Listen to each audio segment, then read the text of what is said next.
هل يستوي الذين يعلمون والذين لا يعلمون؟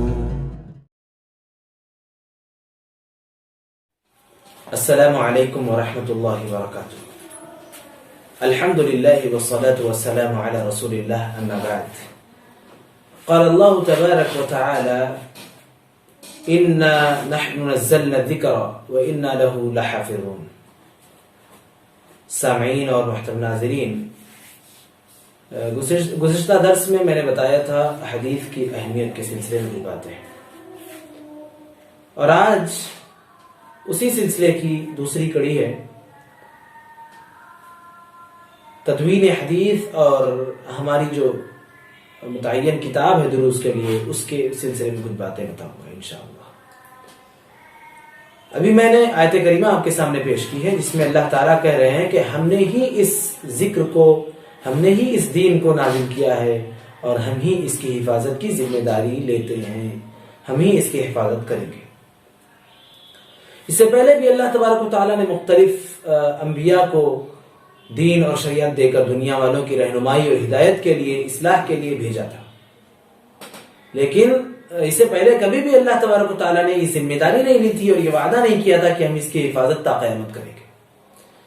اسی کا نتیجہ ہے کہ آج ہم دیکھتے ہیں کوئی بھی اس سے پہلے کی جو آسمانی کتابیں ہیں، یا کوئی بھی اس سے پہلے، اسلام سے پہلے کا جو دین ہے، محفوظ نہیں ہے اپنی اصلی شکل میں۔ نبی کے جانے کے بعد اس میں دنیا والوں نے اور اس میں اس دین کے ماننے والوں نے بہت ساری تبدیلیاں کر لی، لیکن اسلام الحمدللہ جس طریقے سے اللہ کے نبی صلی اللہ علیہ وسلم کے دور میں محفوظ تھا اور پایا جا رہا تھا، آج بھی اسی شکل میں محفوظ ہے۔ یہ اللہ تبارک و تعالیٰ نے جو آیت کریمہ میں بتایا ہے اور جو وعدہ کیا ہے، اسی کا نتیجہ ہے اور اسی کا رزلٹ ہے۔ قرآن مجید کے بارے میں تو کوئی شک ہی نہیں کر سکتے کہ ہو بہو لفظ بلفظ جیسا تھا ویسا ہی محفوظ ہے قرآن مجید، لیکن احادیث نبویہ اس میں حفاظت تو ویسے کی ویسے ہی ہے، لیکن کچھ باتیں غلط ملت ہوئی ہیں۔ بعد کے لوگوں نے دین کے نام پر، دشمنوں نے، حاسدین نے، اور دین کو مٹانے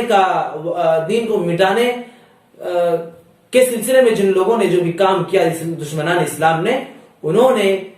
اس میں کچھ باتیں غلط ملت کر دی، اللہ کے نبی صلی اللہ علیہ وسلم کی جانب منسوب کر دی، جھوٹ موٹ میں، یوں ہی، جس کی وجہ سے دین پر تھوڑا سا اثر آیا، لیکن دین آج بھی ویسے ہی محفوظ ہے جیسے اللہ تبارک و تعالیٰ نے اللہ کے نبی صلی اللہ علیہ وسلم کے زمانے میں جس طریقے سے بھیجا تھا۔ اللہ کے نبی صلی اللہ علیہ وسلم کی جو احادیث ہیں، اللہ کے نبی صلی اللہ علیہ وسلم ان کی جو باتیں ہیں، ان کے جو اعمال ہیں، اور جو تقریری احادیث ہیں کہ صحابہ نے آپ کے سامنے کیا، آپ نے دیکھا، منع نہیں کیا، یا آپ نے خوشی کا اظہار کیا ہو، تو وہ ساری احادیث ہیں اللہ کے نبی صلی اللہ علیہ وسلم نے اپنے دور میں، جب صحابہ کرام رضوان اللہ علیہم اجمعین ان باتوں کو لکھ رہے تھے، لکھا کرتے تھے، تو شروع میں اللہ کے نبی صلی اللہ علیہ وسلم نے منع کر دیا۔ منع کرتے ہوئے کیا کہا کہ لا تکتبوا عنی، کہ میری باتوں کو لکھا مت کرو، میری احادیث کو لکھا مت کرو۔ پھر کیا کہا کہ ومن کتب عنی غیر القرآن فلیمحہ، کہ جو بھی قرآن کے علاوہ، قرآن کے سوا مجھ سے جو باتیں بھی لکھا ہو، اسے چاہیے کہ اسے وہ مٹا دے۔ یعنی بڑی ہی سختی کے ساتھ اللہ کے نبی صلی اللہ علیہ وسلم نے منع کر دیا تھا، اور کیا کہا تھا؟ وحدثوا عنی ولا حرج، ہاں لوگوں کو بیان کر سکتے ہو، بتا سکتے ہو، لیکن لکھنا منع، یہ اللہ کے نبی صلی اللہ علیہ وسلم نے اس وقت کہا تھا۔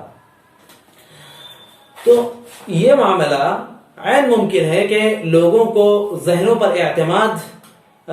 پر ابھارنے کے لیے ہو، کہ لوگ پہلے اپنے ذہنوں پر اعتماد کریں اور زیادہ سے زیادہ باتیں، زیادہ سے زیادہ احادیث جو ہے وہ اپنے ذہنوں میں محفوظ کریں، احادیث یاد کریں، اور پھر یاد کر کے اپنی زندگی میں لائیں، ان پر عمل کریں اور لوگوں کو بیان کریں۔ لکھیں گے، دوسری بات یہ ہو سکتی ہے کہ اگر لکھیں گے تو قرآن بھی لکھ رہے ہیں اور پھر حدیث بھی لکھیں گے، تو اس میں بعد میں گڑبڑ ہو سکتا ہے کہ اللہ تبارک و تعالیٰ کی باتیں کون سی ہیں اور اللہ کے نبی صلی اللہ علیہ وسلم کی باتیں کون سی ہیں۔ گڑبڑ ہونے کا امکان تھا، مکس ہو جانے کا امکان تھا، اس لیے اللہ کے نبی صلی اللہ علیہ وسلم نے منع کر دیا۔ اور بھی اسباب ہو سکتے ہیں، لیکن اللہ کے نبی صلی اللہ علیہ وسلم نے منع کر دیا، بعد میں اجازت دی۔ بعد میں جب اللہ کے نبی صلی اللہ علیہ وسلم کو اس بات کا احساس ہوا، اللہ تبارک و تعالیٰ کی جانب سے اللہ تبارک و تعالیٰ کی جانب سے اللہ کے نبی صلی اللہ علیہ وسلم کو اس بات کے بتا دینے کا اعلان ہوا تو اللہ کے نبی صلی اللہ علیہ وسلم نے لوگوں کو کہا کہ اب تم باتیں نقل کرو، کہا کہ بلغوا عنی ولو آیا، کہا کہ ایک بات بھی اگر تمہارے پاس دین کی ہو تو اسے تم لوگوں تک پہنچاؤ، اور کہا کہ نضر اللہ امرأ، فضیلت بھی بتائی، کہا نضر اللہ امرأ سمع مقالتی، اللہ تعالیٰ اس شخص کو خوشحال رکھے، اس شخص کو خوش رکھے، سرسبز و شاداب رکھے جس نے میری کسی ایک بات کو بھی سنا، فوعاها، اسے یاد کر لیا، وحفظها، اور اس کی حفاظت کی، وبلغها كما سمع، اور جس طریقے سے سنا تھا ویسے ہی بیان بھی کر دیا، تو ایسے شخص کو اللہ کے نبی صلی اللہ علیہ وسلم نے دعا دی ہے۔ ایک اور حدیث ہے جس میں اللہ کے نبی صلی اللہ علیہ وسلم کہتے ہیں ایتونی بکتاب اکتب لکم کتابا لا تضلوا بعدہ، کہ کوئی لکھنے کی کوئی چیز لے کر آؤ، کاغذ قلم یہ لے کر آؤ تو میں تمہارے لیے ایک ایسی بات اور ایک ایسی حدیث لکھ دوں کہ جس پر عمل کر لو تم، اور اس کے بعد تم کبھی بھی گمراہی کے دلدل میں نہ پھنسو۔ یعنی یہ حدیث بتاتی ہے کہ اللہ کے نبی صلی اللہ علیہ وسلم نے اس کے بعد حدیثیں لکھنے کی اجازت دے دی، بلکہ اس پر فضیلتیں بھی بتائیں، ہے نا۔ تو جب یہ سلسلہ شروع ہوا تو سب سے پہلے صحابہ کرام رضوان اللہ علیہ اجمعین نے، پھر آپ کے بعد تابعین اور تبع تابعین نے یہ کام شروع کیا، اللہ کے نبی صلی اللہ علیہ وسلم کی احادیث کو جمع کرنا شروع کیا۔ تو اللہ کے نبی صلی اللہ علیہ وسلم کو جمع کرنے کا جو یہ کام تھا، بہت سارے محدثین پیدا ہوئے، انہوں نے کتابی شکل میں بڑے بڑے مجموعے تیار کیے جس میں اللہ کے نبی صلی اللہ علیہ وسلم کی احادیث کو انہوں نے جمع کیا۔ اس سلسلے میں 6 کتابیں سب سے زیادہ مشہور ہیں اور سب سے زیادہ معتبر سمجھی جاتی ہیں، جنہیں صحیح ستہ کہتے ہیں، کتب الستہ کہتے ہیں۔ وہ کتابیں صحیح البخاری، صحیح مسلم، سنن ابو داؤد، سنن النسائی، سنن الترمذی، سنن ابن ماجہ۔ یہ 6 کتابیں بڑی ہی معتبر کتابیں ہیں، بڑی معتبر سمجھی جاتی ہیں۔ ان کتابوں میں پوری سند کے ساتھ، پورے سلسلے کے ساتھ کہ اللہ کے نبی صلی اللہ علیہ وسلم سے اس امت تک، جس محدث نے کتاب نقل کیا ہے، لکھا ہے، اس تک کیسے یہ حدیث کس نے کس کو بتائی، پھر کس نے کس کو بتائی، پھر کس نے کس کو بتائی، پوری سند کے ساتھ ان احادیث کے مجموعے میں کتابیں نقل ہیں۔ بعد کے علماء نے عام فہم لوگوں کی اس کے سمجھنے کے لیے اور ان کو اپنی زندگی میں اپنانے کے لیے آسان طریقہ اپنایا اور ان مجموعے سے احادیث کے ٹکڑے، خاص موضوع سے متعلق احادیث کے ٹکڑے چھوٹی چھوٹی کتابوں میں نقل کرنا شروع کیا۔ اسی سلسلے کی کتاب، حدیث کی کتاب یہ بھی ہے جسے ہم اور آپ آج اور اس درس کے سلسلے کے لیے ہم نے منتخب کیا ہے، اور وہ کیا ہے؟ اس کا نام اربعین نووی۔ اربعین نووی کے بارے میں بہت ساری باتیں ہیں، آئیے دیکھتے ہیں کہ اربعین نووی کیا ہے۔ اربعین نووی دراصل امام نووی رحمۃ اللہ علیہ نے اس کتاب میں 42 اللہ کے نبی صلی اللہ علیہ وسلم کی باتوں کو جمع کیا ہے، حدیث کے مختلف مجموعوں سے نقل کیا ہے تاکہ امت بآسانی اس سے فائدہ اٹھا سکے۔ شیخ ابن عثیمین رحمۃ اللہ علیہ کیا کہتے ہیں کہ آپ نے بہت سی تالیفات کی، ان میں سب سے بہترین کتاب جو ہے وہ یہی اربعین نووی ہے۔ کہتے ہیں آپ امام ابن عثیمین رحمۃ اللہ کہتے ہیں کہ دراصل یہ حدیث، یہ 40 احادیث نہیں بلکہ 42 احادیث ہے۔ عرب کا یہ طریقہ تھا کہ وہ 10ویں عدد کے قریب ہونے پر پورا بول دیا کرتے تھے، یعنی اب اس حدیث کی کتاب میں 42 حدیثیں ہیں، لیکن امام نووی نے اس کتاب کا نام 40 رکھا، تو یہ عرب کا ایک طریقہ تھا جس کے مطابق انہوں نے اس کتاب کا نام رکھا۔ یہ حدیث کی کتاب مختلف ابواب سے متعلق، کسی ایک خاص موضوع سے متعلق نہیں ہے، مختلف ابواب سے متعلق جو اصول اور قاعدے کی حدیثیں تھیں،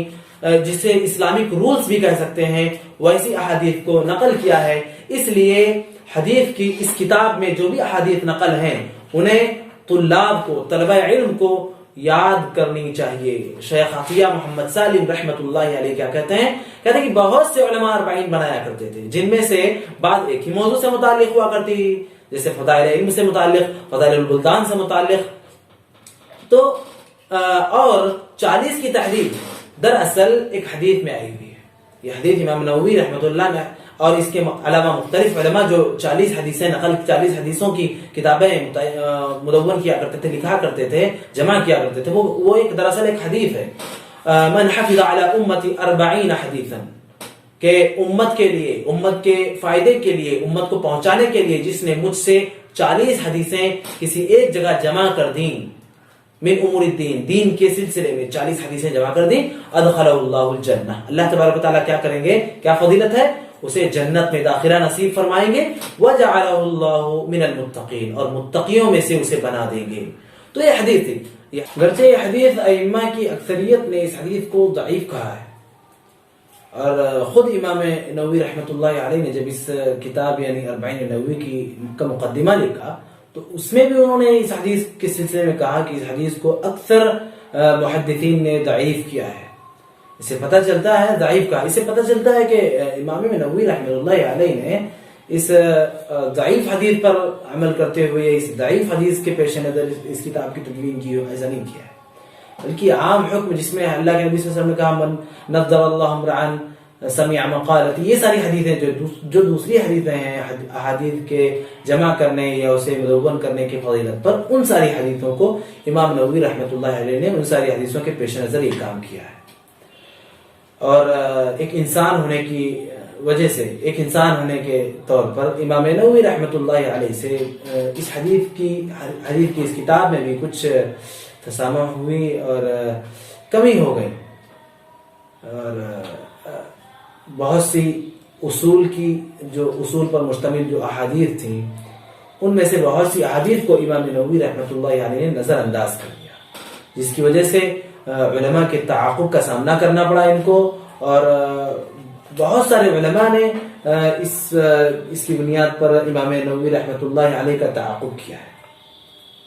اور پھر انہوں نے اس حدیث میں جو 42 احادیث ہیں ان پر اضافہ کیا ہے، اور کسی نے 50 کر دیا ہے، اور کسی نے جو ہے کچھ مختصر، تو اس طریقے سے کام ہوا ہے۔ لیکن کچھ بھی ہو، یہ حدیث کی کتاب بڑی ہی مفید اور بہت ہی اچھی کتاب ہے، اسے طلبہ کو چاہیے کہ یاد کریں، اور اگر یاد کر نہ بھی سکیں تو اس کی شرح کم از کم ضرور پڑھی جائے، اور ضرور ان حدیث کو پوری دقت کے ساتھ ڈیپ میں جا کر سمجھنے کی کوشش کی جائے۔ اللہ سے دعا ہے اللہ تعالی ہم سب کو خیر کی توفیق عطا فرمائے، اور اللہ تبارک و تعالی ہم سب کو احادیث کی جو بھی کتابیں ہیں ان کے ذریعے سے ہمیں دین کی خدمت کرنے اور خود اپنے آپ کو ان احادیث پر کے مطابق اپنی زندگی کو ڈھالنے کی توفیق عطا فرمائے۔ اقول قولی هذا واستغفر الله لي ولكم ولسائر المسلمين من كل ذنب انه هو الغفور الرحيم، والسلام عليكم ورحمة الله وبركاته۔